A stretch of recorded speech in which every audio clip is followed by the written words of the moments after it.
2011-এ মমতা বন্দ্যোপাধ্যায় মুখ্যমন্ত্রী হয়েছেন, 16-এ মুখ্যমন্ত্রী হয়েছেন, 21-এ মুখ্যমন্ত্রী হয়েছেন, 26-এ আবার মুখ্যমন্ত্রী হবেন, এ বিষয়ে কোনো সন্দেহ নেই। মেয়েরা আছে, মেয়েরা তো আছেই, জনসংখ্যার অর্ধেক আমরা। আর সমাজকে আবারও বলছি যে আমরা সমাজকে এগিয়ে নিয়ে যাওয়ার দায়িত্বটা কাঁধে রাখি, তাই বাংলাকে অগ্রণী ভূমিকায় রাখতে মেয়েরাই অগ্রণী ভূমিকা নেবে।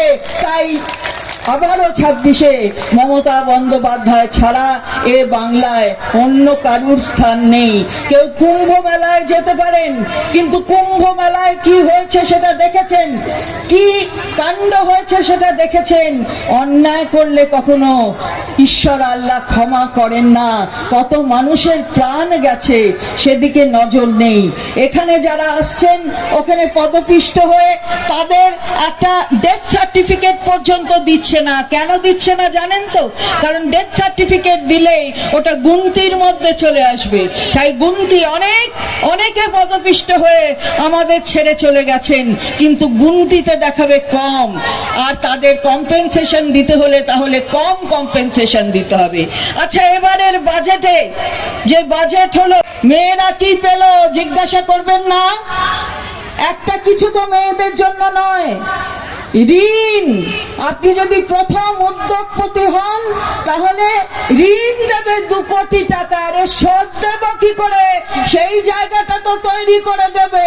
খালি ঋণ ঋণ ঋণ ঋণগ্রস্ত, সেটা করবার জন্য উদ্যোগ নিয়েছে কেন্দ্রের বাজেট। তাই তার বিরুদ্ধে লড়াই করতে সংঘবদ্ধ হতে হবে।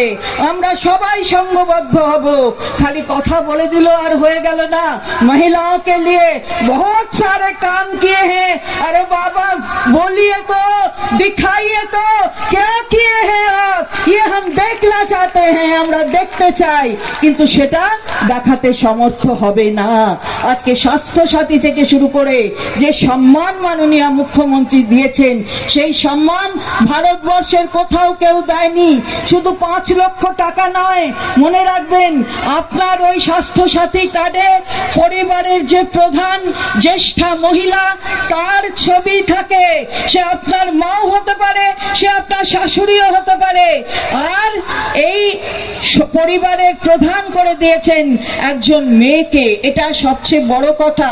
2টো পরিবার এক হয়েছে, অর্থাৎ মেয়ের মা বাপের বাড়ি আর শ্বশুর বাড়ি এক হয়ে গেছে। তাতে সামাজিক অন্ধকার, এই যে বলছিলাম অন্ধকারে আচ্ছন্ন দিকগুলোকে আলোকে উজ্জ্বল করার পরিকল্পনা নিয়েছেন মমতা বন্দ্যোপাধ্যায়।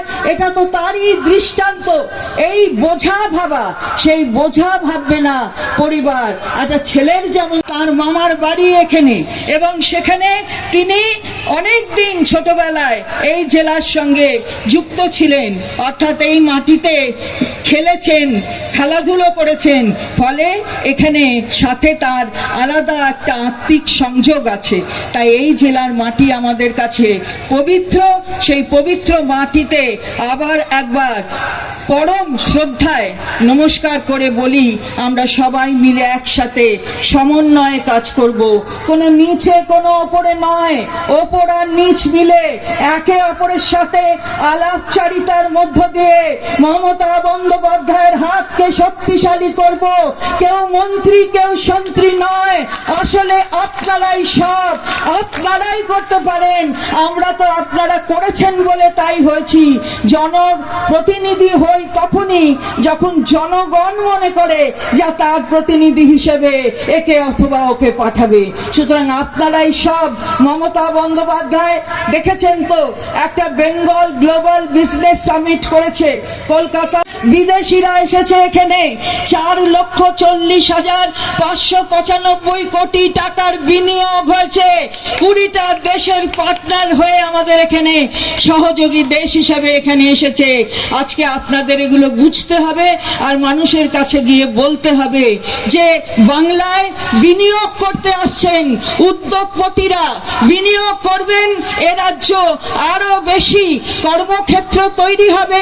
দেউচা পাচামির খনন কার্য শুরু হয়ে গেছে, সেটা এইখানে এই জেলার ভেতরে। আবার উত্তর 24 পরগনায় 50 একর জমি দিয়েছেন ওএনজিসি কে।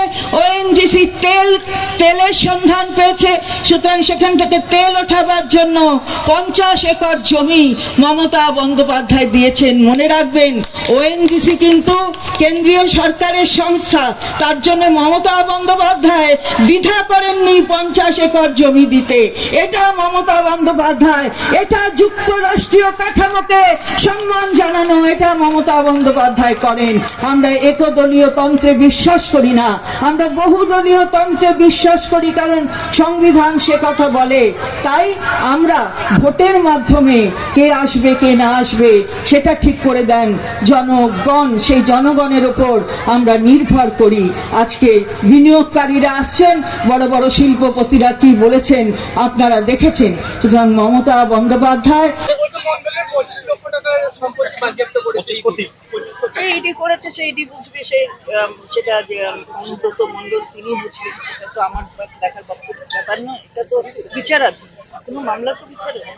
যেহেতু আপনি অর্থমন্ত্রী, এখানে দেউচা পাচালি হয়ে গেলে কতটা বীরভূম জেলার ক্ষেত্রে কতটা সুবিধা হবে এবং অবশ্যই সুবিধা হবে। বুঝতে পারছেন যে এখানে কয়লা উঠবে এবং তার সাথে এত মানুষের এমপ্লয়মেন্ট হবে পরোক্ষ এবং প্রত্যক্ষ ভাবে। সুতরাং অবশ্যই বীরভূম জেলার তার বেশি তারাই সুযোগটা বেশি পাবে, কারণ এই জেলা থেকে যেহেতু এটা হচ্ছে, সুতরাং এখানের মানুষের উপকার হবে। সামনে রাজ্য বাজেট নিয়ে কি বলবেন, কি আশাবাদী? দেখুন, বাজেটের আগে তো বাজেটের কথা বলা যায় না, বাজেট হবে তখন শুনবো। 12 তারিখ 4টে।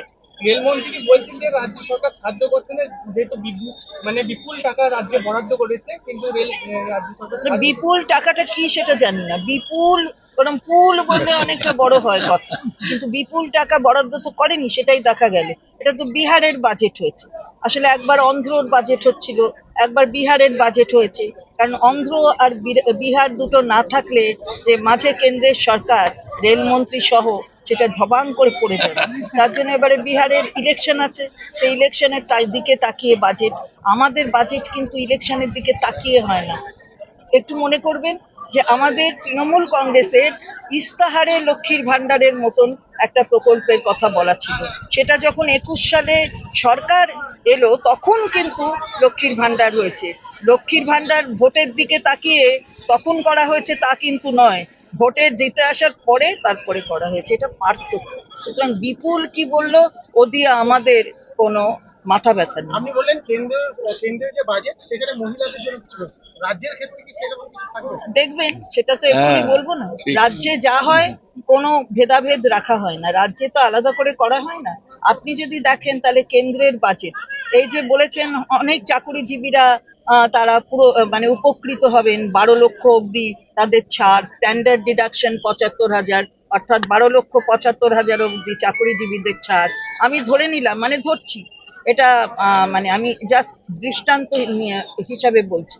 ধরুন আপনি মাসে 50,000 টাকা মাইনে পান, এবার 50,000 হলে আপনি 6 লাখ হলো বছরে, তাহলে আপনি পাবেন স্ট্যান্ডার্ড ডিডাকশন সহ আপনি ওটার বেনিফিট পাবেন। কিন্তু আপনি যদি আপনার বাড়িটা বিক্রি করেন তাহলে তো ক্যাপিটাল গেইনস হয়ে যাবে ওই টাকাটা আপনার হাতে। সেটা কি ওই 12 লক্ষর মধ্যে আসবে না, আপনাকে কিন্তু ট্যাক্স দিতে হবে। কারণ দেখবেন যখন উনি বলেছেন তখন বলেছেন স্যালারিড যারা এমপ্লয়িজ তারা পাবে 12 lakhs and standard deduction 75,000 other than capital gains. এই যে এত জাগলারি আছে, এগুলো কিন্তু সাধারণ মানুষ বোঝেন না। সুতরাং সেইখানে দাঁড়িয়ে এই জাগলারিটা কিন্তু আমাদের সরকার করে না, যা করে সেটা পরিষ্কার করে বুঝিয়ে দেয়। দিদি, আজ দিল্লির নির্বাচনে গণনা নিয়ে কি বলবেন?